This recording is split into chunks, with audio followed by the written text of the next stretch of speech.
चलिए सर आगे बढ़ते हैं। बैंकों के बढ़ते मुनाफे के बीच अब मोदी सरकार ने देश के सरकारी बैंकों को नया होमवर्क दे दिया।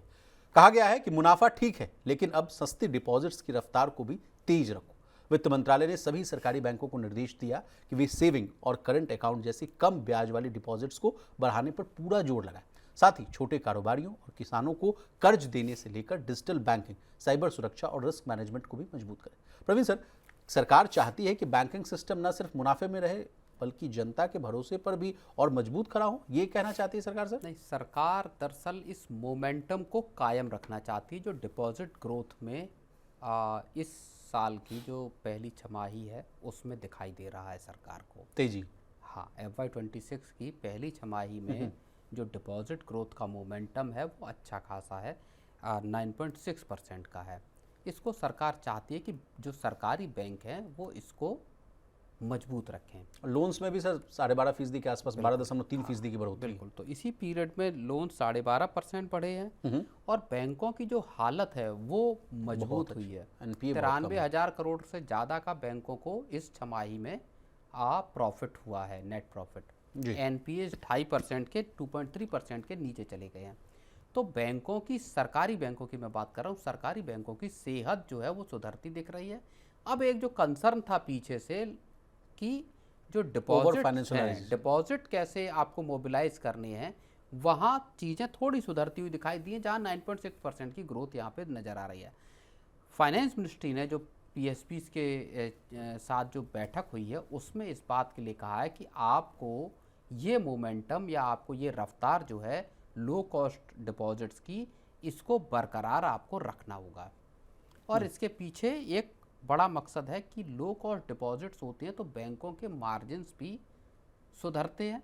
सर सबसे पहले आपसे समझना चाहेंगे लो कॉस्ट डिपॉजिट्स है क्या, इसको बहुत आसान भाषा में लो कॉस्ट डिपॉजिट्स में मतलब आपके जो कासा डिपॉजिट हो गया, करंट अकाउंट, सेविंग अकाउंट के जो डिपॉजिट्स हैं जिनमें बैंकों की लागत कम आती है। ठीक है, देखिए बैंकों को आपका जो सेविंग अकाउंट है उस पर कितना आपको ब्याज देना पड़ता है, 4% के आसपास, उससे भी कम सर, 4% से भी कम ब्याज आपको देना पड़ता है। लेकिन आपको डिपॉजिट अच्छे खासे मिल जाते हैं, लॉन्ग टर्म के डिपॉजिट मिल जाते हैं। बैंकों को बाहर से जो महंगा कर्ज है या महंगा पैसा है वो उधार नहीं लेना पड़ता।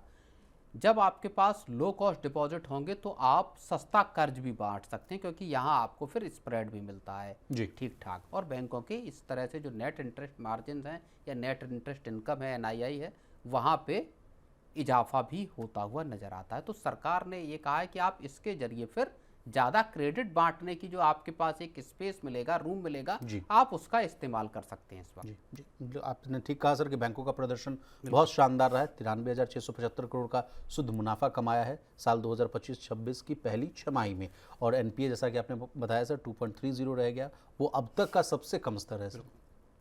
लेकिन सर बैंकों का कॉस्ट ऑफ फंड्स यानी पैसे जुटाने की जो लागत है वो भी घट गई है सर, 4.97 रह गई। रिटर्न ऑन एसेट्स की बात की जाए यानी हर रुपए पर जो कमाई है वो 1.08%। कॉस्ट ऑफ जो फंड्स अगर घट रहे हैं तो उसके पीछे बड़ी वजह यही है कि जो लो कॉस्ट डिपॉजिट्स हैं वहाँ पे आपको अच्छी ग्रोथ मिल रही, लगभग 10% की आपको डिपॉजिट ग्रोथ यहाँ पे दिख रही है जी सर। लेकिन वित्त मंत्रालय ने बैंकों को कुछ और दिशा निर्देश भी दिए हैं, उस पर भी हम आपसे टिप्पणी लेना चाहेंगे।